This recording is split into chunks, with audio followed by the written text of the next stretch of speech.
Uh, in Europe, I'm afraid, many of our temples, we have to go to a place to get online. So we'll begin straight away. Very quick kirtan. Can you hear me? Yes, Maharaj. Yes, very clear. Thank you. And then we'll just start. Thank you. Sorry, everybody. We're late. Om Vishnu Padaya Krishna Prestaya Bhutale Srimate Bhakti Vedanta Swami Iti Namane Om Vishnu Padaya Krishna Prestaya Srimate Bhakti Vedanta Swami Iti Namane Namaste Saraswate Devi Gauravani Pracharine Nirvishesha Sanyamadi Ashtatari Shatari Namaste Saraswate Devi Gauravani Pracharine Nirvishesha Sanyamadi Ashtatari Shatari Jaya Shri Krishna Chaitanya Prabhu Nityananda Shiva Deva Radha Shiva Sri Devo Bharati Jaya Shri Krishna Chaitanya Prabhu Nityananda Advaita Prabhu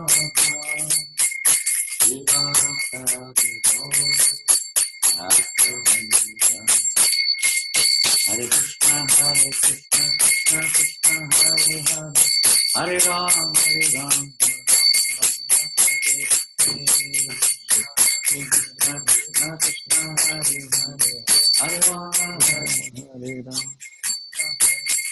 Hare Krishna, Krishna Krishna, Hare Hare, Hare Ram, Rama Rama, Hare Hare, Krishna Krishna, Hare Hare, Hare Ram, Rama Hare Krishna, Krishna Krishna, Hare Hare, Hare Ram, Rama Rama, Hare Hare, Hare Krishna, Krishna Hare Hare, Hare Ram, Hare Krishna, Krishna Hare Hare, Hare Ram, Rama Hare Hare, Hare Krishna, Krishna Hare Hare, Hare Ram, Hare Krishna, Krishna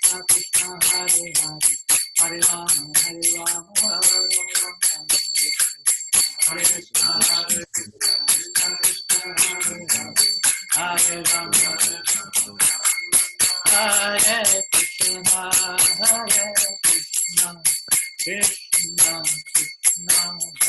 Krishna, Hare Hare, Hare Ram, Hare Ram, Rama Rama, Hare Hare, Hare Krishna, Krishna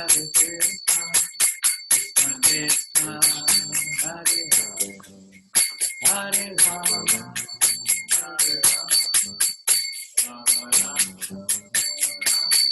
Jaya Prabhupada, Jaya Prabhupada, Prabhupada, Jaya Prabhupada, Prabhupada, Jaya Prabhupada, Prabhupada. Jaya Om Vishnu Pada Paramahamsa, Harivraj Kacharya Ashtota Satisha AC, Bhaktivedanta Swami Prabhupada Ki Jai. Srila Prabhupada Ki Jai. Harinam Sankirtan Ki Jai. Brihat Madanga Ki Jai. Agoura Premanandi. All glorious to the assembled devotees. All glorious to Sri Guru and Grand. All glorious to Srila Prabhupada. Namo Vishnu Padaya Krishna Prasthaya Bhutale Srimate Bhaktivedanta Swami Namo Station. In the pocket are tissues. Tissues are in the pocket. Packet of tissues. Hare Krishna, Panchakalpa, Turubhyascha, Kripa Sindhu, Vyevichas, whole packet. Vaishnavebhyo Namo Namaha. Srila Prabhupada Ki Jai. Hare Krishna. On this wonderful morning in the month of Purushottam Mass, you better go online as well if you can, because I have to know if I'm online or not. I can't tell from my screen. We were knocked off earlier on.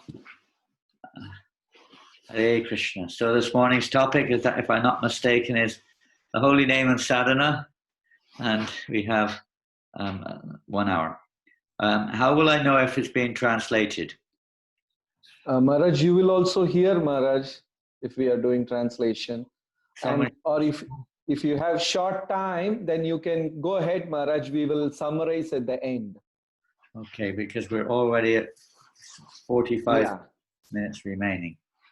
So you can go ahead, Maharaj. Yeah, if I was unaware of this, I could have prepared it on PowerPoint and it made it easy for you, but it's not now no time to do that. So most important thing in our lives, why we've come to this movement. Om Jnana Timirandasya Janananda Shalakaya Chakshurun Militam Yena Tasmai Shri Gurave Namaha Shri Chaitanya Manobishtam Stapitam Yena Bhutale Shvayam Rupakadamayam Dadati Svapadantikam. Well, I've been thinking of all you there in Trivandrum in Kerala, and I'm sure it's quite warm over there. I'm in Radhadesh in Belgium, and it's not freezing, it's raining, but it's going to get really cold, and because winter is now coming along, and where most of the world is in some form of lockdown. Most people are locked down to some extent, at least. But devotees, we should always understand that our business is to always be in lockdown, not the type of lockdown that the world is presently under, but the lockdown that we should be always locked down at the lotus feet of Guru and Gauranga. And how we do that, what are the rules of the lockdown, that we should, to keep us in lockdown, protect us from the most dangerous virus. We have coronavirus, or we could say we're trying to take shelter of coronavirus, of course, but we have to protect ourselves from that dangerous pandemic of material attachment, of various degrees of false ego manifesting in this material world in the form and shape of material desires, desires for respect, desires for elevation to higher planes in terms of material planes, or liberation from this material world, and unlimited varieties of various viruses or diseases that the conditioned soul is subjected to in our sojourn in this material world. We're constantly being harassed by one thing after another, mentally, physically, emotionally, and every other form of harassment you can imagine, practically speaking. We take it as being normal situation, but actually we are in a totally diseased condition in this material world. And the only, they're trying to look for some antidote, some vaccine to protect themselves from the difficult situation which we're in, where there is obviously a pandemic which is creating a lot of distress in the world, you could say, and in so many different ways, even amongst the Vaishnava community. So much effect is there. I don't know about in Trivandrum, but in many places this is the case. And ultimately, of course, we're talking on another plane. We're talking upon the generalization of our being infected in this material world by the influences of Maya due to our choice. And to a certain extent, we have to accept responsibility for all of the varieties of suffering that come our way, even within this material world, what to speak of the root cause of suffering, of our turning away or ignoring Krishna and coming into becoming attracted to Krishna's reflective material energies, and consequently becoming overwhelmed, conditioned by their association. So how to protect ourselves from this dangerous, all-pervasive in the material world pandemic is to take shelter, lockdown, take shelter, as one is supposed to have some kind of social distancing in the material sense of the term. People may not follow it, and it's understandable that they may not be able to follow, because we are, after all, social creatures. We're not here just to remain locked up. But the devotees understand that we are locked up, whether we're so-called free or not, and the only freedom is to protect ourselves, not just the only freedom, but at least to protect ourselves from the causes of our being locked up in this material world, which are bad association, which consequently lead to bad activities and bad philosophies, etc. So the secret is that we have to associate properly. And in that association, it's not enough just to have good association. In that association, we have to take the medicine to cure us of the bhava rog. Is an interesting term. Nivrittatarshi upagiyamanad bhavoshdi chotam manobi ramat. This bhava oshadi is a bhavoshadi, as some of the Prabhupada says, bhava rog. It is a rogue in the sense that we are entangled in birth and death in this material world. And the bhava oshadi, the medicine to cure that, is ku'uttama shloka gunana vada. It's to chant the glories of the Lord constantly. Should be constantly, always. Kirtaniya Sadahari. We cannot do that. Therefore, for conditioned souls, I'm going to read something now, or just quickly, briefly mention some things that Srila Prabhupada has mentioned about sadhana. Sadhana in the material world, people also perform a kind of a mundane sadhana in practice, regulate their lives to maybe attain a particular goal, be it a degree at university or a position in a particular company or a method to obtain money or to attain a particular position in society or keep one's health, whatever it may be.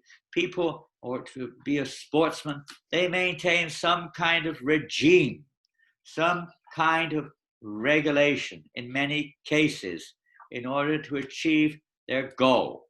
Everybody has some kind of goal in life. And we have definitely, in our efforts to serve the Vaishnavas, we have a goal. We could say that's the goal, to serve the Vaishnavas, but ultimately the goal is to reconnect with Krishna, to understand Krishna, to reconnect to Krishna, to love Krishna. This is our goal. And we may have a goal in a sports game. We may have a goal, but there's a whole process how to achieve the goal. Even if we know what is the goal, we have to know the means to attain the goal.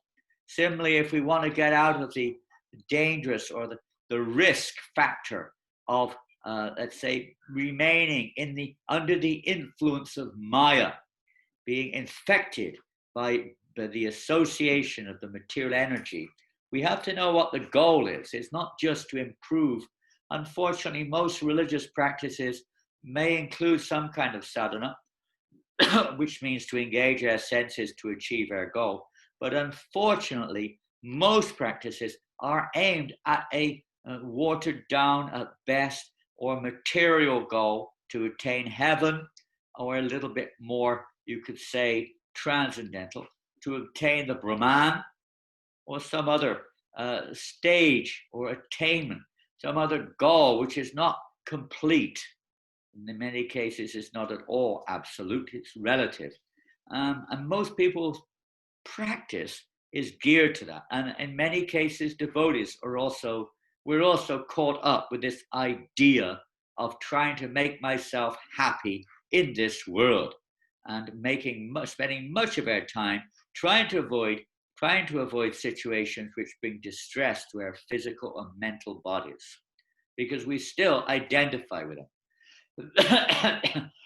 So in devotional service, in the process of bhakti yoga, all genuine yogas, there is a practice to free us from this misconception, which is the real diseased condition, which is that we are identifying ourselves with the body and mind as the self. And that process is a process of sadhana. Now, that's one side of it, to get free of, let's say, the disease condition. We also have to know what to do so we don't get diseased again, protected from the influence, and also absorbed in something so we have no interest, even if it is present, in the material attractions. So sadhana is the practice, it's a process to try to help us to work towards that goal. Maybe there's stages, there are indeed stages on the path of sadhana bhakti. There are two general, you could say, divisions of sadhana, being Vaidhi and Raganuga bhakti, or sadhana bhakti. But nonetheless, we're talking this morning mainly of Vaidhi meaning following various restrictions, rules and regulations, parameters, laws, guidelines, directions of Shastra, Guru, and Sadhu, to guide us in a way that we will gradually, if not immediately, at least gradually become freed, not only of the externals, some kind of prayaschita to counteract our craziness, but no, to actually remove the craziness altogether. So we stop identifying ourselves with the mundane and start to identify ourselves with the divine, with the supreme personality of Godhead. So here's what Prabhupada says, one or two things. Sadhana means cultivating something with an aim of objective. Now, that's pretty self-explanatory. We cultivate something, you cultivate a garden, you cultivate it with the intention of getting some product, some produce, be it a plant, whatever it may be, a tree. If you're trying to get something, you go. And we have to know the process of cultivation. In devotional service, the process is anyabhilasata shunyam jnana karmadhyanavutam anukulyena krishnanu shilanam, cultivating shilanam, anukul, favorable, two things, avoiding the bad, but primary quality of devotional service, the Swarup Lakshana, the primary characteristic, is to serve Krishna favorably. Anukulena Krishnanu Shilanam. So to cultivate that faith. And that means we have to know the process of favorable cultivation. A conditioned soul cannot at all understand the process. He may speculate, he may take a bit here and a bit there, choose what he feels like, what fits my condition. That is not the process. The process to hear from authority, what is the medicine, what is the right cure, the bhavoshuddhi for our particular disease, from the nivrittatarsha, the nivrittatrishna, those who are freed from the disease condition, can give us direction how to get free. What is the Oshadi? What is the medicine, the Oshalya, to free us from our illusion, to wake us up from our illusion? Now, Lord Chaitanya Mahaprabhu has given us an all-pervasive process, chanting Hare Krishna. But even within that, there are guidelines. There is a process in order that we may chant in a way that is effective. Just like now I'm in Belgium. Now there's a lot of coronavirus. There's a lot of, not a lot of restrictions at all, but there's a lot of consciousness about it. It's just going around us, so to speak. People are taking this, they're taking that. Somebody gave me a bottle of something or another, and they said, take a drop this way, that way, and so. Well, they take it all at the same time and get it over with, then they definitely won't get the problem. But it doesn't work like that. You've got to take it according to the prescription. That is sadhana. Sadhana is given to us by one who is a sadhaka, one who actually knows the sadhya, one who is not a conditioned soul. The sadhya means the goal, one who has seen the truth. He can impart those instructions, and we have to be submissive, not challenging. Otherwise, you challenge a doctor, you go to a doctor, help, I'm sick, and the doctor gives you medicine, then you start arguing with the doctor. He'll tell you, just go away. Don't come to me, please. You came for help, and you start telling me what to do. Go away. I have no time for people like you. And it's obvious, common sense. If we approach somebody for a solution, then we start imposing our own diseased, conditional answers, we're wasting time, simply wasting ours and their time. Forget it. We have to hear from somebody who knows the truth and apply the medicine according, as Prabhupada says, like Arjuna, is the prescription given by Krishna, how to become free of disease. Sadhana, this is the practice of sadhana, to release us. Sadhana means an activity which we can attain or achieve the goal of life. And people don't know what the goal is, so their sadhanas are useless. Shrama avi kevalam, completely useless waste of time. They're of no value whatsoever, really, in reality speaking. Maybe temporarily, they may be happy. Sadhana also means removing the obstacles on the path to our goal. So we see that we have regulated principles, no meat eating, and so on. Certain things, restraining ourselves. I was listening this morning to a lecture of Srila Prabhupada where he was saying we can control the tongue by only taking prasada, restraining ourselves from eating any food unless it is actually offered to Krishna for his pleasure. This is protecting ourselves, you could say, from obstacles. Eating bhoga is a great obstacle on the path of devotional service. Even if it is vegetarian bhoga, it is still going to keep us bound up in this world. So removing the obstacles. We could go to a higher level, you could say. Here's a higher, sadhana, here's a simple one. Sadhana, bhakti, Prabhupada says, is practicing.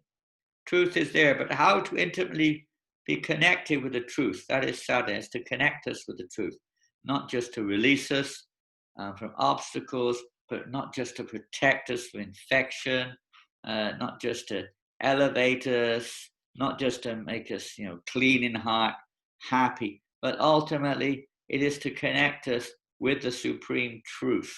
These are just different quotes of Prabhupada. Now, on a higher level, sadhana means to cultivate our relationship between Vishaya and Ashraya. Ashraya is the shelter, and Vishaya, to take shelter of. The Vishaya is the supreme, the enjoyer.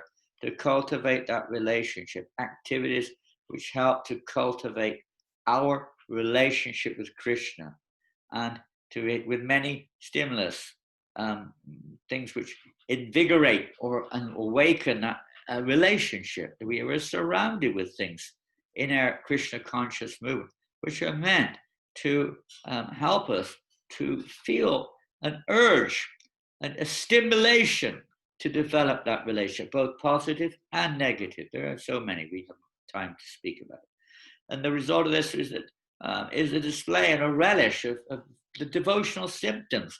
In the material world, people relish the symptoms of when they score a goal or win the cricket match or do something or another, have some sensual activity, eat some food.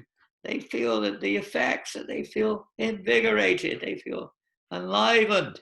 And so similarly in devotional service, there has to be some relish, some rasa has to be there. So even in the preliminary stages, what to speak of the mature stage of devotional service. And however, until that pure attraction is there for Krishna, until it's awakened, until we understand our eternal identity in relationship with Krishna has been revived, all emotions and encounters they're going to be materially tainted. Everything may be nice, we may feel good about it, but it's going to be mixed with our conditional. So association is so important to release us from the conditional devotional service. You could divide devotional service into two categories also, mixed Mishra Bhakti and pure Shuddha Bhakti. You could do that too. Even in sadhana, you can divide it into two. One is materially tainted, one is not. So we're trying to come to the pure platform. At our stage, we may not be pure. We're still materially motivated, mixed in with karma or jnana or something else, mixed in there. But nonetheless, if we follow the process, even in a conditional state, as properly as we can, as sincerely as we can, then one can progress and gradually become freed of the symptoms as well as the causes of material entanglement. Sadhana can also be seen. It's pretty warm in this room. Let me open the window, so I haven't got time to take my jumper off. It can also be seen like a foundation. You know, when we're making a building, even in gardening, you have to have a ground. You have to make the ground ready for the actual process. So sadhana is extremely important. It includes the process itself. The ultimate goal is not sadhana in normal sense; it's sadhya. But in our case, the actual process of sadhana, the primary process of sadhana, which I'll read briefly in a minute, is the chanting of the holy name. But there are many, many other things. Because we're not pure, there are so many other things. Prabhupada one time said, if you were ready, you could just chant Hare Krishna. But because we're not ready, we can't do it. We're still attached to so many things. We're still diseased condition. So many other activities are required. And also to show people in general how to come to, how to get free of material illusion. By showing them activities which will gradually purify. As Krishna says in the 3rd chapter, don't disturb them, but engage in a Krishna conscious way is to gradually help them to become elevated on the path of spiritual life. So whatever it is, the primary activity is chanting the Maha Mantra. So it's like that, to protect us from effects, to make it favorable for us to practice the primary Yuga Dharma, chanting of the holy name, etc. So, and now I'm just going to go on because, as I said, our time is short. What you said, our time is short. So now we're going into the real, say, the practical thing which we do, having a framework of sadhana, regulation. I mean, if it was just regulation, if it was just avoiding certain activities, etc., it would be not much juice in that. It's like being a prisoner. You can't engage in your sinful activity, but that is not enough. Everyone has to have rasa. So within sadhana, there has to be a taste. There has to be some activity. And the highest taste, let's say, Lord Chaitanya has brought the nectar, this not only just Cheto Darpana Marjanam Bhava Mahadavagni Navarpanam, which we've been discussing briefly, Shaya Kaiva Chandakavatara, not just the highest truth, the highest knowledge, but also to give us the Anandam Buddhivardhanam, that highest taste which we're really looking for in the performance of Sankirtan. So I'm going to go straight into it, and this is now a little verses. This is from Chaitanya Charitamrita, Madhya Lila 6241. If anyone is really quick on the ball, no time to read the Bengali. I'll just read the English. And this is Lord Chaitanya Mahaprabhu. He is with Sarvabhauma Bhattacharya, who you may have heard, of course, of Sarvabhauma, who was a great logician, a great philosopher, a very great knowledgeable personality. And he took shelter for Lord Chaitanya. Even that, many people think the goal is knowledge, the goal is, whatever, liberation or something. But when he associated with Lord Chaitanya, he realized that's not the goal. That is not the goal. It can sometimes be a help, an aid, but it is not in of itself the means of awakening or achieving the goal of life. The sadhana given by a pure devotee of the Lord is the means. Ultimately, the means, as Prabhupada himself says, of awakening our dormant love of Krishna is the mercy of Krishna. But when we follow the instructions of a pure devotee of the Lord, that is the way that Krishna gives his mercy. It's not just given out left, right, and center. It's available everywhere, but it is only available to those who are taking it. And the process of taking that mercy of Krishna, not just to free us but to awaken in our hearts that love, that dormant love of God is Shravananadi Shruchiti Karyodai. The process of Shravananadi, hearing and chanting the holy names of Krishna under the direction of a devotee of Krishna, not independently, because the mercy of Krishna descends through the parampara, through his pure representatives, to the recipient, the aspiring devotee, a sadhaka.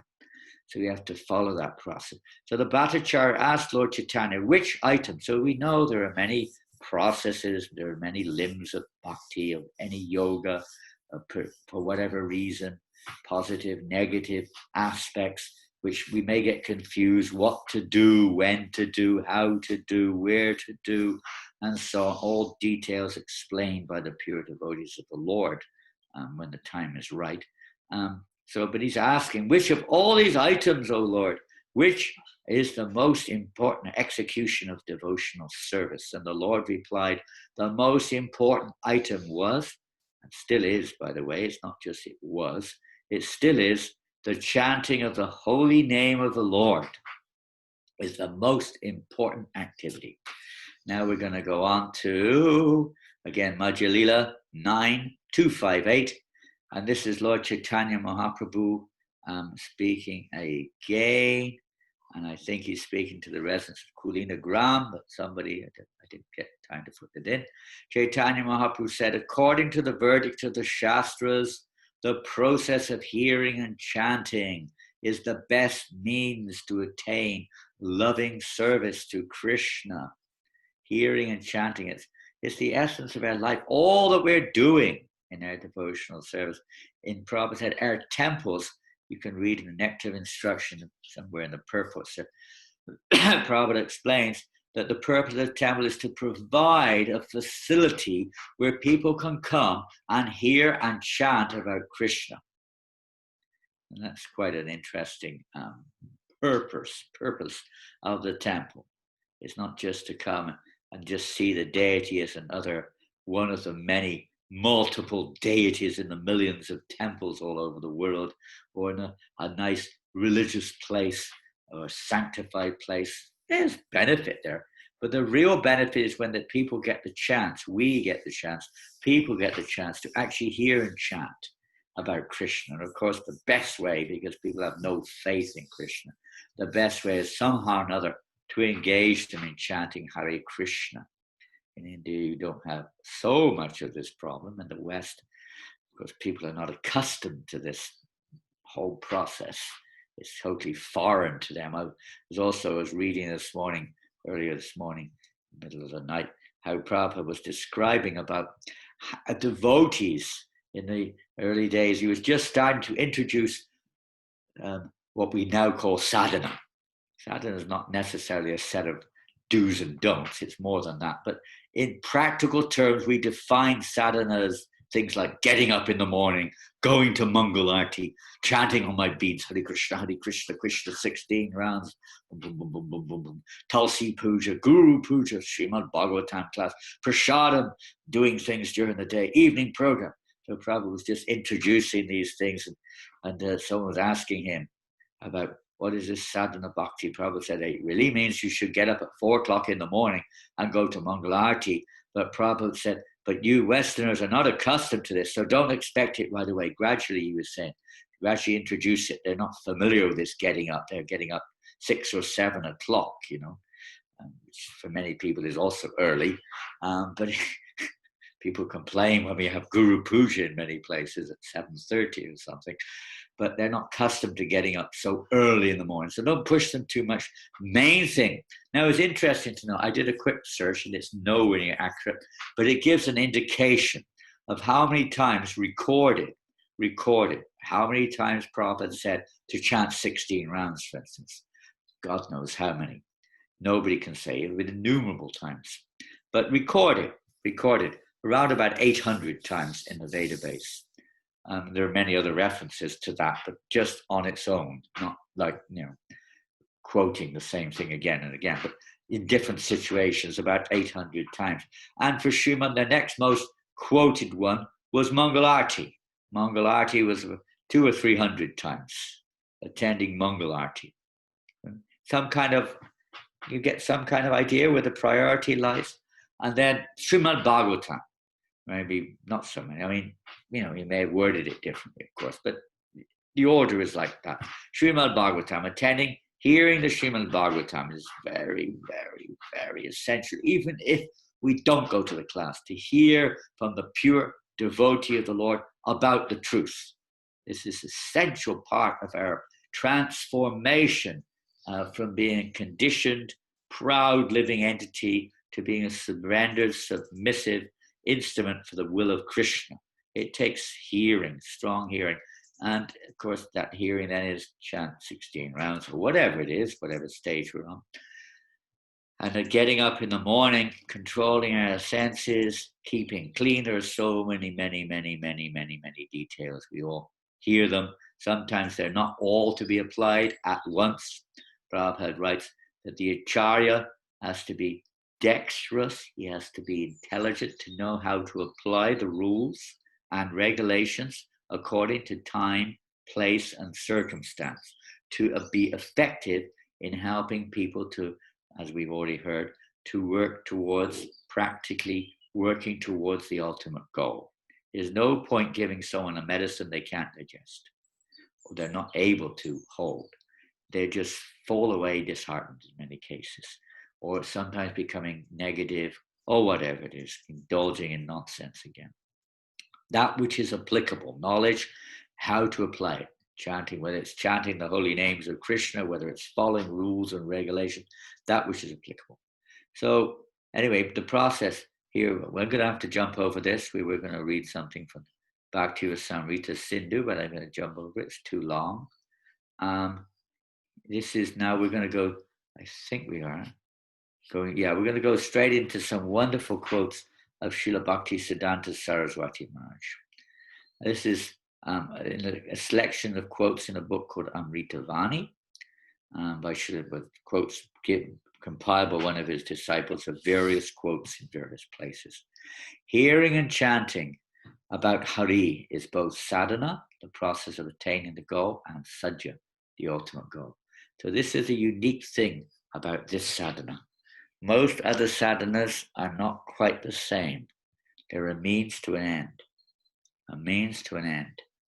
But the practice of chanting and hearing about the Supreme Lord is eternal.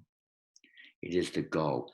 In the spiritual realm, what are the most intimate associates of the Lord doing? What are they doing? They are not even thinking that Krishna is God. They're not even thinking like that. They're not thinking like that. They know, but they don't think like that. That knowledge cannot cover their love.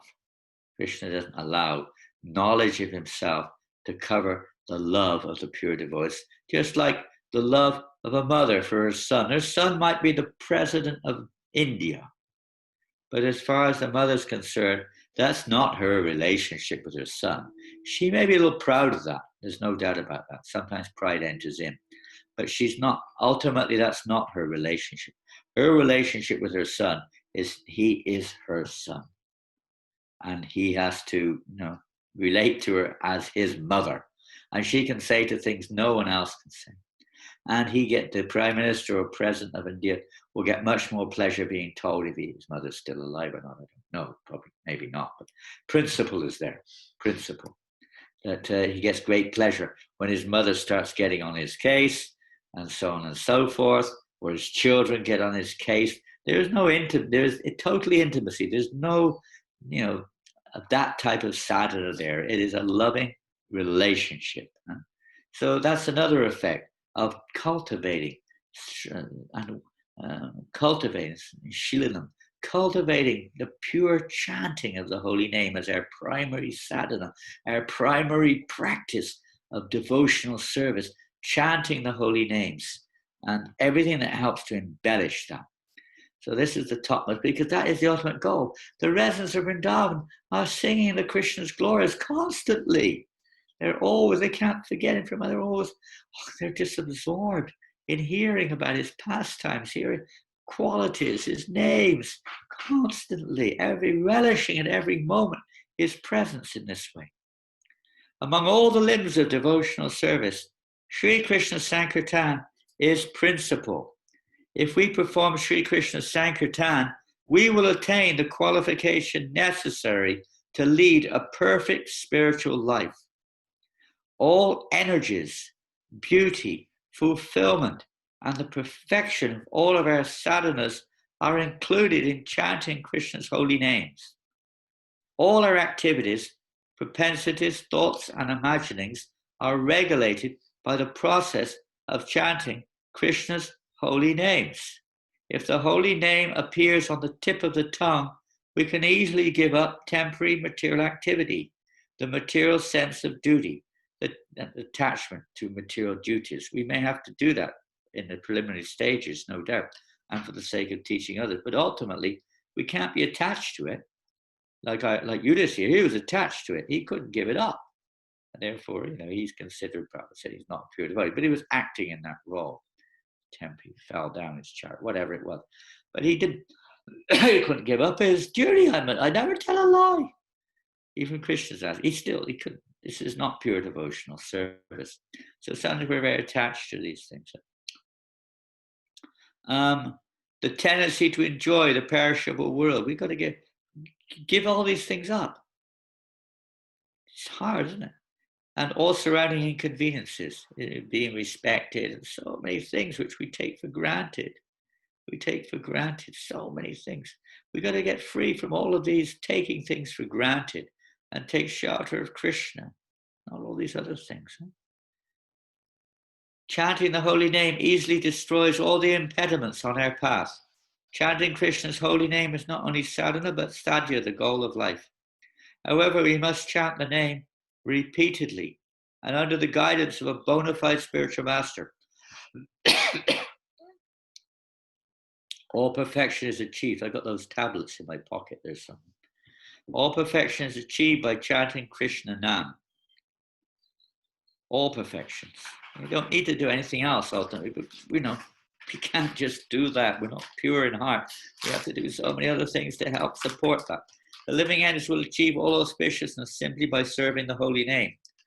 Only Krishna's holy name can drown us in an ocean of eternal bliss. Krishna's holy name is the reservoir of all transcendental pleasure. These are all quotes of Srila Bhaktisiddhanta Maharaj. People cannot understand that they have no other duty but to worship Hari. Whether we are children, old men, young men, male or female, rich or poor, learned or foolish, sinful or pious, we have no other sadhana than to chant Krishna's name. Chanting the holy name is certainly the topmost sadhana in this age of Kali. Actually, it is the only process of sadhana in this age. The only one. We all have heard this verse. Harinama, Harinama, Harinama eva kevalam kalo nastyeva nastyeva nastyeva gati ranyata. There is no other way other than chanting Krishna's holy names. We may come up with so many other concoctions. Brothers have come up with all kinds of difficult sadhanas and all kinds of difficult books and complications we come forward with. But the real rule is they're all leading to this, that the process in this age of Kali is the cultivation of Shuddhanam, pure chanting of the holy names. And everything else is to try to convince us that that's the actual goal.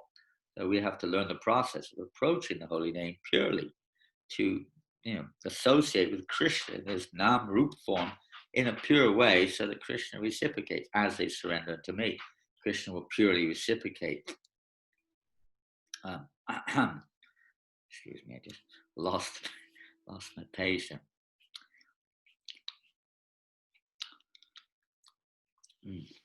We're going to jump on now to one or two other quotes here of Bhaktisiddhanta Maharaj. Oh dear, there's just so much to read and so little time to go over. We've only got 8 minutes left. Krishna, Krishna. Congregational chanting is the crest jewel of all sadhanas. By serving congregational chanting is the Yuga Dharma in this fallen age. Others like japa, everything is important, is to support, is to whatever it may be. is necessary, is the rules of Vaidhi Sadhana Bhakti, but ultimately is congregational chanting of the holy name, is the sadhana as well as the sadhya. You won't find people in Goloka Vrindavan chanting japa. They're not all walking around with bag. Prabhu, I got to finish my rounds. I'm sorry, I can't clean the stairs today. I can't make the sweets for Krishna. I've still got 16 rounds to chant. You don't find that. It doesn't exist. Everyone's absorbed in simply serving the will of Krishna, whatever pleases Krishna, whatever it is, that's all that counts. But simultaneously, they're constantly singing his glories. Constantly.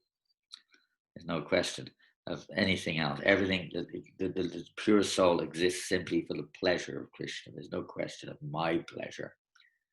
No question. And naturally, in that environment, because that environment is touchstone, that environment is Anandamaya, is the land where everything is bliss. So naturally, everyone's completely full of bliss. They're not looking for it, but it's just the nature of the spiritual realm. Now, to enter into that is the process of sadhana. Although we should perform, a chanter of the holy name completely surrenders himself at the feet of the name. The day a living entity attains perfection in chanting, the holy name begins to dance on the tip of his tongue. Krishna dances, he's in ecstasy when we attain perfection in chanting, pure chanting, for his pleasure. Jiva Goswami writes in Bhakti Sandarbha, although we should perform other limbs of bhakti in the age of Kali, they should all be performed along with chanting of the Lord Krishna's holy names.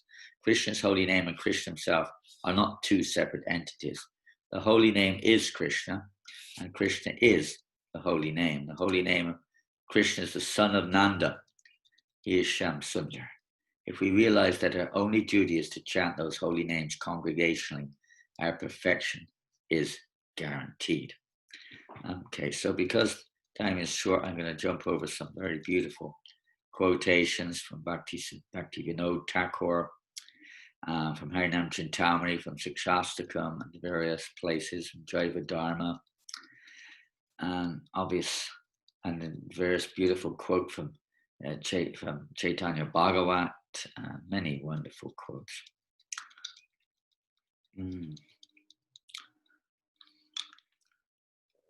Another one from Srila Bhakti Vinod Thakur.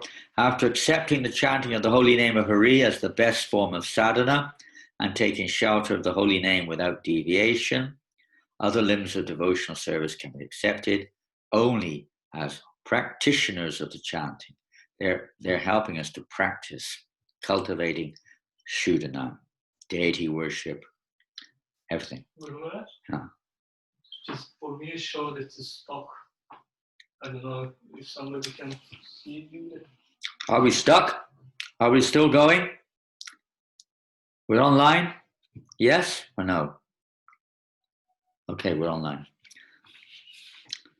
And I'm going to finish off here. This is one of our favorite quotes because I'm absorbed in other things these days, being absorbed in trying to help the French Yatra on all limbs, pretty much every limb you can imagine. So I'm doing all kinds of other things. I used to be much more free, going around doing some kind of, maybe Namaparad, but chanting Krishna's names here and there and trying to encourage others to do likewise. And this was always one of my favorite quotes. This is from the Harmonist in 1927 in June, Siddhanta Saraswati Maharaj. I have to leave that one, there's no time. I'll go on to the final one. It's just too much nectar here. Where's it gone? I've lost it. Hare Krishna. Here it is.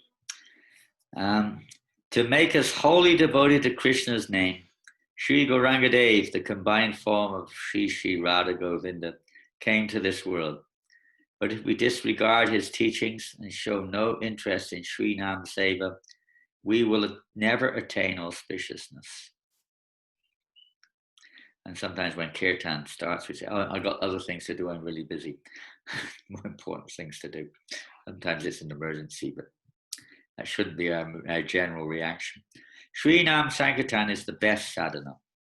If other sadhanas help us in Krishna Sankirtan, then they deserve to be called sadhana.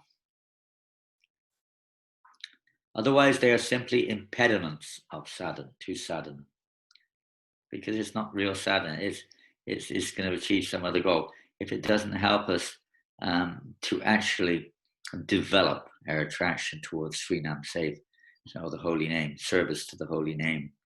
Other activities are meant to help us to develop that attraction to Nam Seva, service to the name, because it's the best, it's the sadhya, the ultimate sadhya. You don't find deity worship in that sense either in Goloka Vrindavan, or management as we know it in Goloka Vrindavan. It's not like that. It's a completely different dynamic. But the sadhya or the sadhana of chanting is still going on. This is the eternal. So Bhaktivinoda Thakur said, in this material world, Krishna Nam Shrikoryo Panjuryo Bhakti Vinoda Pran. In this world, there's nothing but the holy name to be had in all the 14. It's the only thing of real value in sense of practice in this world. Because that includes hearing and chanting Srimad Bhagavatam, of course, including Shloka Gunana. But primarily, the general principle of Nama Sankirtan, congregational hearing and chanting of the holy name of Krishna, should go on constantly. Sri Krishna Nam Sankirtan is the emperor. There may be many kings, but amongst kings there is an emperor. Is the emperor of sadhana. It is the only infallible sadhana capable of bringing us to siddhi or perfection.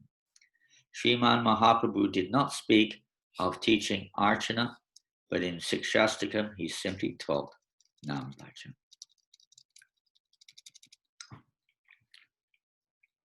Wow, what to say. One last thing. Another time when the residents of Kulina Gram came to see Lord Chaitanya in Puri, asking them regularly, they would ask more or less the same question. Tell us what is my duty, how should I execute it, what's the primary sadhana, like that, they would ask. This year, Lord replied, you should engage yourself in the service of the servants of Krishna and always chant the holy name of Krishna. If you do these two things, you will very soon attain shelter at Krishna's lotus feet. So this is the process of attaining that shelter. Following the sadhana, the most primary sadhana of chanting in various ways given by the pure devotees, trying to follow the process of chanting is the means of taking shelter, eternally taking shelter, being on that boat of devotional service with the captain of the ship guiding us out of the dangerous waters of Kali, no longer to be affected by the pandemic of Maya or material illusion of identifying ourselves with this world and experiencing the duality of illusion or delusion. Hare Krishna, Krishna Krishna, Hare Hare, Hare Rama, Rama Rama, Hare Hare. And I'd like to thank you all very much. Now we're 7:30, just exactly, I think it's exactly your time. I don't know what it is your time, but it's exactly 1 hour past. Is that right, Sakshi? Yeah, yes, Maharaj, exactly. It's like 11 o'clock here. Thank you so much, Maharaj, that especially that your research was very, very like insight, like 800 times Srila Prabhupada has spoken about japa and 300 times about Mangalarati. That's amazing. It would be good, it would be good, but it would be good for the statisticians and for people in general, for someone to do a proper check, how many times you can find. You'll find many, many, many, but just to see the emphasis placed. Now, I'll say one thing. In the beginning, of course, there was no Mangalarti anyway. They didn't have it. As you know, it's introduced around about 1970, 71 in ISKCON. Devotees were mostly getting up like 6:30. They stay up till 11 o'clock at night doing Sankirtan, congregational street Sankirtan. Come back, take rest, get up at 6 o'clock, chant a japa, maybe have a reading of Bhagavatam or something, but there was no Mangalarti. And even when I joined, when I first came in 71, the Mangalarti was there, but there was no Tulsi Puja, there was no Guru Puja. And deity worship was really simple. We used to chant a japa in front of the deities for an hour and a half before they would close the curtains after Mangalarti. It was a very different sort of things weren't so kind of like, like now. And they were very simple. And then Guru Puja was introduced and Basil worship was introduced first in London. not Tulsi Puja. For about 6 months, we were worshipping Basil. There's another plant very similar to Tulsi called Basil. And a Prabhupada came in 72. Some one of his servants realized that this was not Tulsi. And we realized that we were worshipping Basil for about 5 or 6 months. And anyway, I'm sure Krishna accepted whatever little positive sentiment we had there. We didn't, and nobody knew much. We didn't have bead bags and things like that in those days. Very simple life. So there might be 1 or 2 questions. So the sadhana may change, as devotees mature. We tend to ram everything down people's throats right from word go, sometimes not realizing that wasn't what Prabhupada did. That wasn't how the movement started. It started gradually building up. We always have to have different stages for people at different stages to plug into. Otherwise, if they only see, the higher stage, they're not yet, they can't jump that high yet. They have to practice to come up to that level. So they have to be a little bit, broad-minded to work towards that. So I don't know. Let me see if I can see questions. Shall I look on chat? Is that where they are? Thank you. Thank you. I don't know if that's questions. Running late for another lecture. Running late for another lecture. Is that good? Oh, that sounds pretty good to me. No, that's not the question, but that's the comment. I'm sorry, I'm running late for another lecture, so after the full lecture. Okay, no problem. Yeah. It's good you're running for another lecture. You're not running. I hope it's not for the Hindi movie or something like that. Running late for something useful, probably much more useful than what we're having here. Hopefully, yeah. Sometimes that's the case. We're always running in this world. Yeah, the boys are asking translations. Only one question, Maharaj. Maybe you would like to answer. Only one question. Sankirtan means chanting together. So is chanting alone not as effective as chanting together? Depends. Everything depends on attitude. And if we're doing it against the instruction of the spiritual master, nothing will work. Everything is according to the prescription given by the pure devotees of the Lord. It's not according to choice exactly. We do in the beginning tend to have this because we're conditioned. So we're naturally attracted to certain limbs more than others. And we have our conditioning. One devotee wrote to me recently saying that he doesn't like this. He thinks that, Krishna devotional service, we should do it on our own. We should sit in a silent place. We should chant in our minds, because that's what they're used to. So sometimes in the beginning, if that's there, we've seen that. I remember one devotee in Sydney. He's still an amazing devotee, but when he first came, he was a yoga teacher. He was also a professional jockey, horse jockey, and he was a yoga teacher also. So he used to chant his rounds at the back of the temple, standing on his head. Exceptional, and he did that even when Prabhupada came. So it's not the usual thing, but he got out of it after a while. We bring these things with us, so certain conditions are there until we realize that we're not here just to, impose our conditioning on what pleases Krishna, but to get free of those conditions. We can use them in Krishna service. So when it comes to chanting congregation with Sankirtan, the word meaning, it has more meanings than just Sangha Kirtan. We have Japa, which technically speaking, Japa means silent. It means for your internal only. There's no sound, technically speaking. Prabhupada uses the term Japa to define a particular activity of sadhana bhakti, meaning, our chanting is 16 rounds. But Prabhupada makes it quite clear that chanting has to be vocal. There should be a sound that others can also hear if they want to. It shouldn't be like we're screaming so that no one else can hear anything but us. No, but it should be audible, Prabhupada says.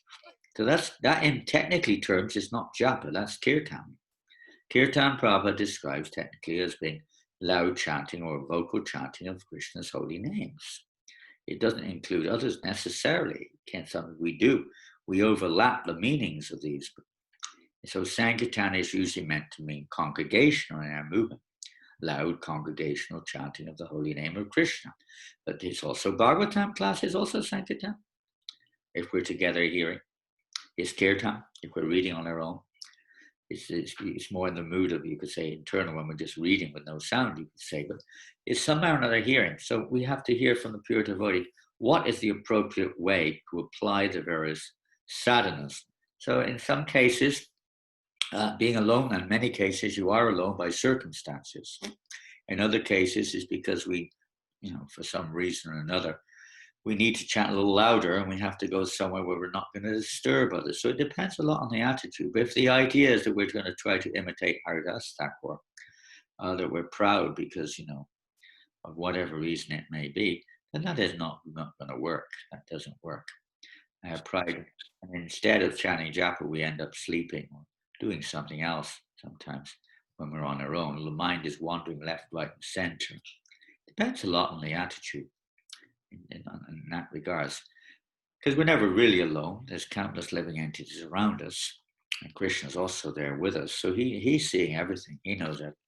A lot depends on really on developing the favorable attitude of devotion, pleasing Krishna. Whatever service we're doing, whether we're on our own, and on why we're on our own. Not so much that we are on our own. Why? Why are we on our own? And there may be good reasons, and there may not be. There may be not so good reasons. That's something to analyze on a local or detailed level. But the general principle Prabhupada gave, he liked devotees to sit together or stay together in the temple or in the home and chant together as much as possible. Although there's no rule that you have to do that, and in some cases it may be better not to do that. But in general, we're just generalizing here. Same thing with class. Prabhupada said it's better to read together, to discuss together, and not just on our own type of thing. So like that, association of devotees. But however, if the devotees themselves are all like in different worlds, I remember I was in one temple in South India. It wasn't your temple, but I was in one temple in South India years ago. And as soon as Mangal Arati ended, everybody left the temple except for myself and one devotee. It's going back about 20 years or more. And I thought, oh my goodness, what's happening? I thought maybe they all got important things to do. I found out they all gone different directions. Some had gone outside to chant, some had gone to sleep, some had gone to watch. I think Mahabharata was on at that time, the movie in India. I think half the devotees had gone to see that. There was nobody left in the temple for the japa period, except for one devotee who sat behind me. I heard him chanting for a few moments. After a while, he went silent. I thought maybe he must have gone. I thought, oh, maybe he's gone to sleep. I turned around. He was reading the newspaper. Sat in the temple room reading the newspaper. There was no one else around except for me, so there was no one to check on him. And I thought, we're really missing the point here, really missing the point. We're rushing off to watch some Mahabharata, which, for conditioned souls may be okay, I know most of the Indian devotees were watching constantly. Sometimes it's even worse. Sometimes it's the cricket match or something, it can be even worse. So it depends a little bit on the attitude, but we should put, the more emphasis we put on chanting, hearing what the hell is, we're meant to hear it. We're not meant to do it. It's not just about doing it. That's the first thing. You've got to do it, otherwise there's no hearing. But the real thing we're supposed to do is hear it. And the more we hear it, the more the holy name will reveal himself to us. The more we make that effort to surrender by hearing the holy name. So to try to create an atmosphere which is favorable for everyone to hear the name. And not that, next door neighbor is on the mobile tapping away for the whole japa period. The other one's sleeping and looks at you with fire in his eyes if you try to wake him up or her up. And then another one is kind of like, having a chat with somebody. And then internally, God knows what's going on. Everybody's, traveling the world 6 times over during the japa period, etc., etc. It's very hard to be focused. Try to create an atmosphere which is more favorable to assist others to also, get to absorb themselves in the association of Radha and Krishna during the japa period.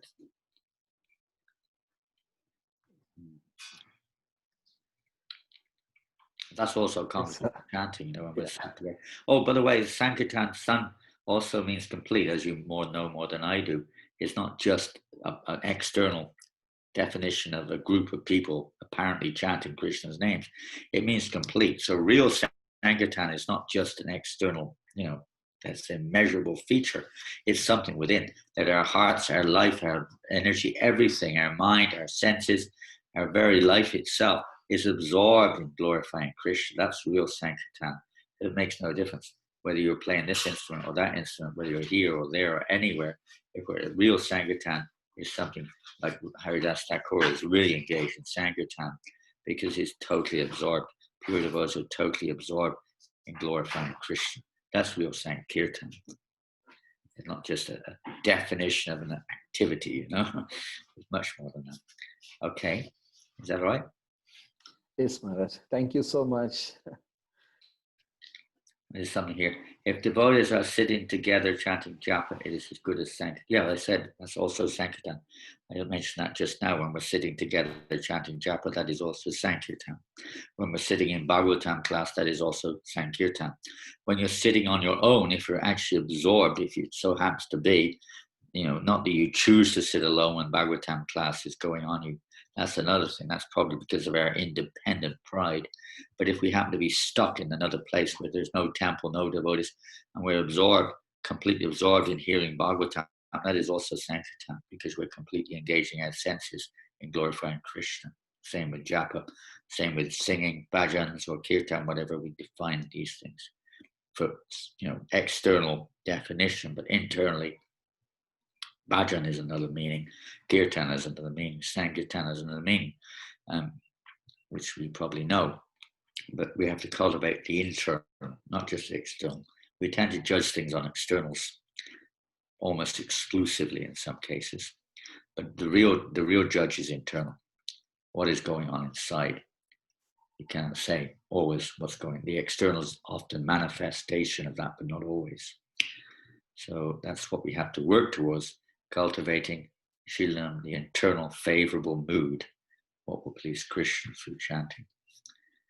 Well, it's 7:45 on my time. I've got a Bhagavatam class coming up in 10. I'm supposed to start at 7:45, but they said leave it a few minutes. I'm sorry about the break at the beginning of the session. We were all ready to go. Everything was working. And right at the moment the class was to start, it went blank. And then we took over 10 minutes to get to the next station. So I'm sorry about that delay.